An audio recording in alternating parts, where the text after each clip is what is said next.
আসসালামু আলাইকুম প্রিয় সাংবাদিক বন্ধুগণ, প্রিয় দেশবাসী। আজকে আমরা এমন একটি সন্ধিক্ষণে ঢাকার রাজপথে দাঁড়িয়েছি যে সময় আমাদের থাকার কথা ছিল হসপিটালে অথবা ঘরে শান্তিতে, কিন্তু রাষ্ট্র বিদেশীলতায় আমরা আবার রাজপথে নামতে বাধ্য হয়েছি। আমরা দেশবাসীর কাছে ক্ষমা প্রার্থনা করছি, আমাদের এই আন্দোলনের কারণে কিছুটা দুর্ভোগ সৃষ্টি হয়েছে, কিন্তু রাষ্ট্রের একটি বৃহত্তর কাজের জন্যই এই দুর্ভোগ সৃষ্টি হয়েছে। সেজন্য আমাদের কর্মসূচিতে যে দুর্ভোগ, সামান্য দুর্ভোগ সৃষ্টি হয়েছে সেটিকে আপনারা ক্ষমাসুন্দর দৃষ্টিতে দেখবেন। দ্বিতীয়ত, গতকালকে সাংবাদিক ভাইদের সাথে কিছুটা ভুল বুঝাবুঝির সৃষ্টি হয়েছে, সেটার জন্য আমরা দুঃখ প্রকাশ করছি। আমরা গতকাল সকাল 9টা থেকে আমাদের অবস্থান কর্মসূচি অব্যাহত রেখেছি। পুলিশের সর্বাত্মক সহযোগিতা আমরা পাইনি, তারপরে আমাদের অবস্থান কর্মসূচি শান্তিপূর্ণ ছিল। আমরা সরকারের কাছে পুরো 1 বছর ধরে বিভিন্ন পক্ষে আলোচনা করে এই সমস্যার সমাধান করতে চেয়েছি। আমাদের স্বীকৃতি, আমাদের পুনর্বাসন, দায়িত্ব গ্রহণ এবং বিচারের দায়বদ্ধতা প্রকাশের জন্য একটি লিখিত সনদ সরকারের কাছে চেয়ে আসছি দীর্ঘদিন ধরে, কিন্তু সরকার সেটি দিতে ব্যর্থ হয়েছে। সেজন্যই আমরা আবার আন্দোলনের পথ বেছে নিয়েছি।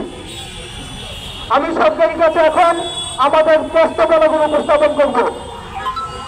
যে সনদ সরকার প্রদান করবে সেই সনদে জুলাই শহীদদের স্বীকৃতি, আহতদের স্বীকৃতি এবং দায়িত্ব গ্রহণ, বিচারের দায়বদ্ধতা কিভাবে উপস্থাপিত হবে তার একটি নমুনা উপস্থাপন করছি। প্রস্তাবনা: আমরা বাংলাদেশের জনগণ স্বাধীনতা ও গণতন্ত্র প্রিয় জাতি হিসেবে 2024 সালের জুলাই মাসে সংগঠিত ঐতিহাসিক গণঅভ্যুত্থানের দুই শহীদদের প্রতি শ্রদ্ধা নিবেদন করছি এবং আহত সংগ্রামী জনগণের আত্মত্যাগকে কৃতজ্ঞতার সাথে স্মরণ করছি। তাদের রক্ত, ত্যাগ ও সাহসিকতার বিনিময়ে নতুন করে উন্মোচিত হয়েছে স্বাধীনতা, গণতন্ত্র ও ন্যায়ের পথ। এই সনদ আমাদের অঙ্গীকার, যাতে শহীদদের রক্ত বৃথা না যায়, আহতদের স্বপ্ন পূর্ণতা পায় এবং বাংলাদেশ হয়ে ওঠে একটি ন্যায়ভিত্তিক, মানবিক ও গণতান্ত্রিক সমৃদ্ধ কল্যাণ রাষ্ট্র। ধারা 1: জুলাই শহীদ ও জুলাই যোদ্ধাদের স্বীকৃতি। 2024 সালের গণঅভ্যুত্থানে জীবন উৎসর্গকারী শহীদদের আমরা জুলাই শহীদ জাতীয় বীর হিসেবে ঘোষণা করছি। তাদের আত্মত্যাগে বাংলাদেশ পেয়েছে নতুন স্বাধীনতা। আহতদের আমরা জুলাই যোদ্ধা বীর হিসেবে স্বীকৃতি দিচ্ছি। তাদের সাহস ও রক্তের বিনিময়ে আমরা পেয়েছি গণতন্ত্র, মুক্ত কণ্ঠ ও ন্যায়ের প্রতিশ্রুতি। ধারা 2: রাষ্ট্রের অঙ্গীকার। রাষ্ট্র এই মর্মে অঙ্গীকার করছে যে শহীদ পরিবার ও আহতদের আজীবন সম্মান, চিকিৎসা, শিক্ষা ও কল্যাণের পূর্ণ নিশ্চয়তা প্রদান করা হবে। শহীদ পরিবার ও আহতদের প্রতি দায়িত্ব গ্রহণ করা হবে রাষ্ট্রের অবিচ্ছেদ্য কর্তব্য।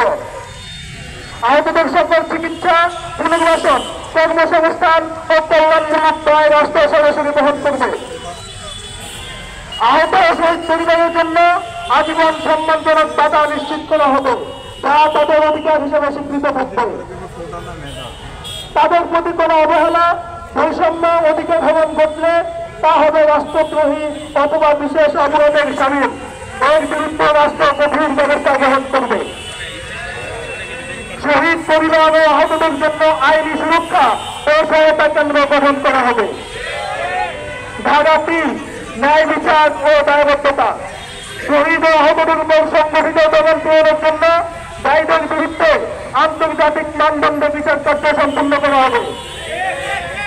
একটি স্বাধীন সুস্থ ন্যায় কমিশন গঠন করা হবে, যেখানে ভুক্তভোগীরা তাদের অভিজ্ঞতা ও সাক্ষ্য পেশ করতে পারবেন। এই 3টা ধারাকে জুলাই সনদে অন্তর্ভুক্ত করে অন্যান্য রাজনৈতিক দল এবং রাষ্ট্র সম্মিলিতভাবে ঐক্যমতের ভিত্তিতে এই সনদ পুরোপুরিভাবে বাস্তবায়ন করবে। তবে জুলাই সনদের পূর্বে জুলাই ঘোষণাপত্র দিতে হবে এবং জুলাই ঘোষণাপত্র